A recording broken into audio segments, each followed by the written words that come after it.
Good afternoon. My name is Gallagher, and today I will be presenting my senior thesis from the Department of Communication. The focus of this study was on media coverage of recreational cannabis legalization in Connecticut in 2021. In July 2021, Connecticut made the decision to legalize recreational cannabis. While many other states contain studies which look into the media's coverage of recreational cannabis legalization in their states, it seems to be Connecticut lacks this body of research. For this reason, this study chose to take a focus on this side of cannabis legalization in Connecticut. It is important that the media's influence be looked at and examined, and it is also important to see if news sources contain the same information or differing information.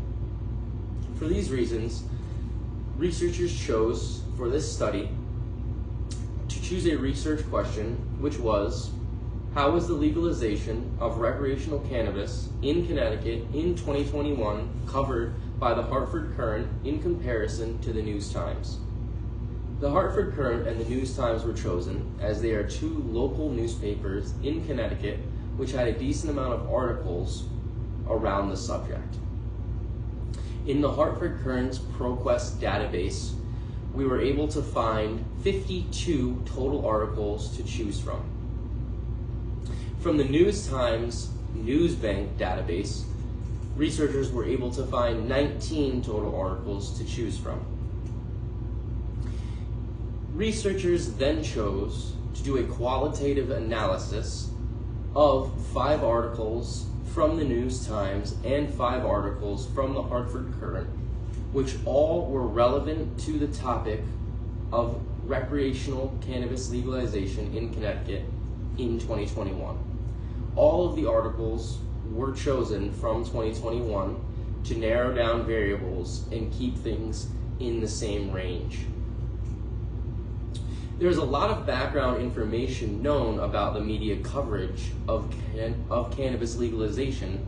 However, as said earlier, Connecticut seems to be lacking on this. A study done by Sam Babin at the University of Iowa examined media coverage of cannabis in the states of Washington and Missouri and examined how it may impact legalization and normalization at the state level.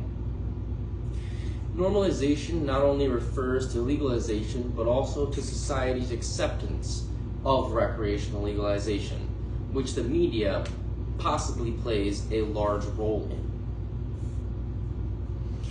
Now, studies like this inspired this study to take up similar roles looking into newspapers, as did Babin's study. Other studies researched and read about chose to focus on media coverage of recreational cannabis legalization through social media. However, many of these studies chose to ignore newspapers, which are still very prevalent and read by very, very many people. Now, the theories relied on by this study were the agenda setting theory and the framing theory, which intertwine with one another. Irving Goffman in 1972 coined the framing theory, which addresses the fact that the media can take controversies within society and present the information in a way which supports the narrative the news source is trying to adhere to. In light of reading this study thought to examine newspaper articles in Connecticut, which talked about this subject, to see if there could be any case of framing. By examining the narratives in the Hartford Courant and seeing if they repeated, and also examining the narratives in the News Times and seeing if those repeated, researchers were then able to compare the two newspaper sources to see what the differences and similarities were. Another study by John Garrity from Drexel University examined the impact of social media influence in Florida, Colorado, and South Dakota, and cited that 64% of Americans now support cannabis legalization.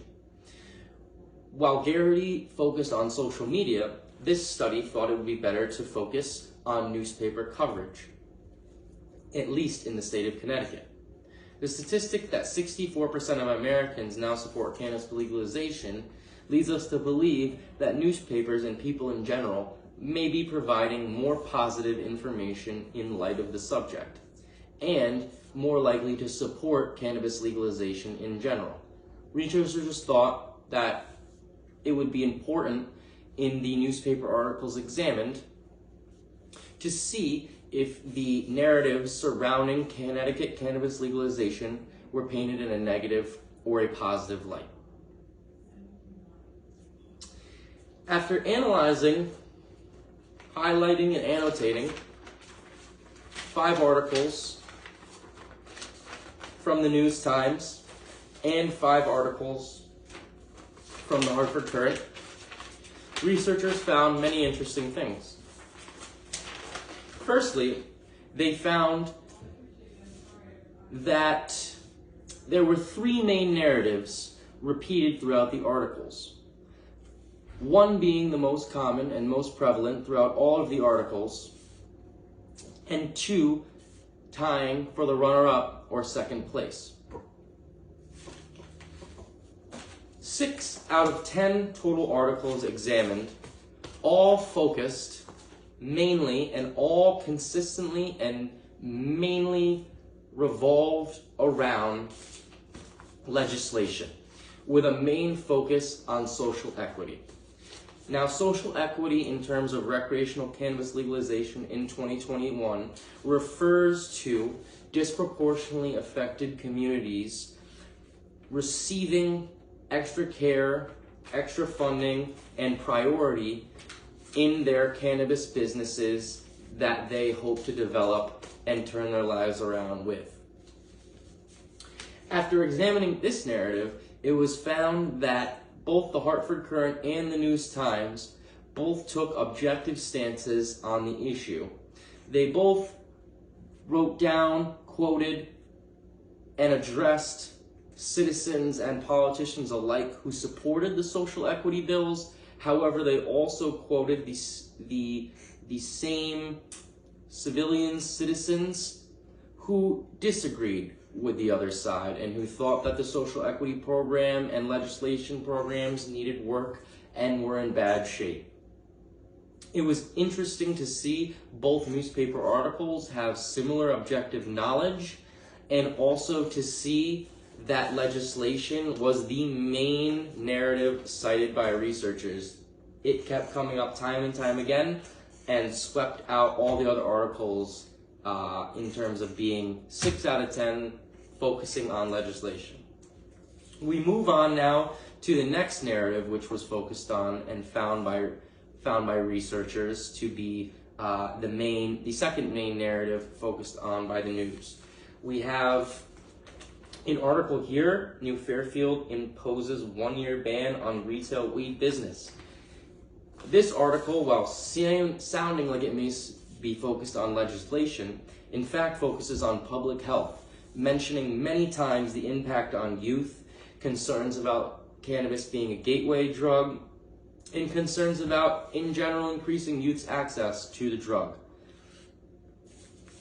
However, the article did include objective knowledge again about the subject, citing the CDC, which said that cannabis is actually proven not to be a gateway drug for the majority of users. The Hartford Courant's article, on the other hand, included an op-ed which said, titled, "Recreational Marijuana is Bad for Public Health and Safety."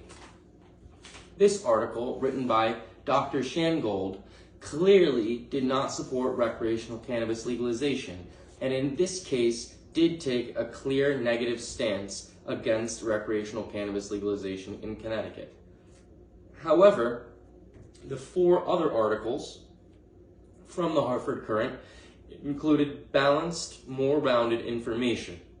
Also, this being an op-ed may provide a limitation to the study, as it is clearly opinionated and biased and is told that way to readers. The third and final narrative category identified was taxes and revenue.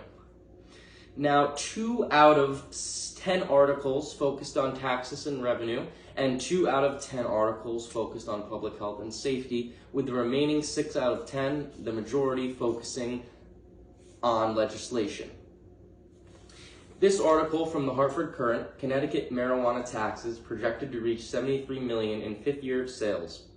Cities and towns would collect $18 million of total, by Christopher Keating from the Hartford Courant, discusses the many different numbers that surround taxes and revenue in recreational cannabis. After looking at all of these different narratives, it is worth wondering and questioning why these newspaper outlets may take the stances that they do. Now, media framing, as discussed by Irving Goffman, is a theory that has popped up many times in Sam Babin's study from the University of Iowa, in Rothstein's study mentioned in our research body here.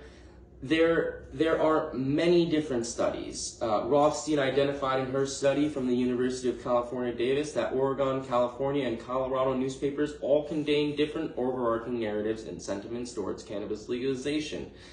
However, in our study, we actually found that the narratives seem to be generally the same in both newspaper articles, as they are both coming out of the state of Connecticut and both likely influencing policy based on Connecticut readers reading, Connecticut voters voting based on what they read. This is obviously speculation. However, it is important to discuss and consider the fact that these newspapers may play a large role in the public's perception of recreational cannabis legalization in Connecticut. It is very interesting when you read Irving Goffman's study, the framing theory, and realize that many newspapers may be framing their narratives around a certain agenda. Now, after finding all of this research, it can be concluded that the Hartford Courant and the News Times are indeed very similar in their coverage of Connecticut cannabis recreational legalization in 2021. A main difference, however, was that the Hartford Courant did actually include more Republican opinions than the News Times. The News Times, on the other hand, mainly focused on the Democrats' point of view. Further research would likely be needed to establish a true case of framing. However, it can be concluded that both newspapers were likely participating in media framing surrounding recreational cannabis, as both newspapers did really display consistent patterns, repeated narratives in the various articles that were analyzed. In the future, it would be interesting to examine Connecticut's coverage in terms of media of cannabis legalization in other news outlets, whether it be television, social media, which also may be relevant, or any other advertising or magazine coverage of the topic. By doing this, more information may unravel itself, which would lead to finding different narratives, different perspectives, or different biases. Furthermore, as we see psychedelic drugs being researched, studied, and also pushed for legalization throughout the world, it is important to look back on recreational cannabis legalization in, for example, 2021 in Connecticut, and to see how the media's coverage affected this process and affected the public's general perception of the drug and of the legalization. When looking at psychedelics, we may find similarities in the two processes of media coverage and then the legalization. I thank you very much for listening to my study today, and I hope you have a great day. Take care.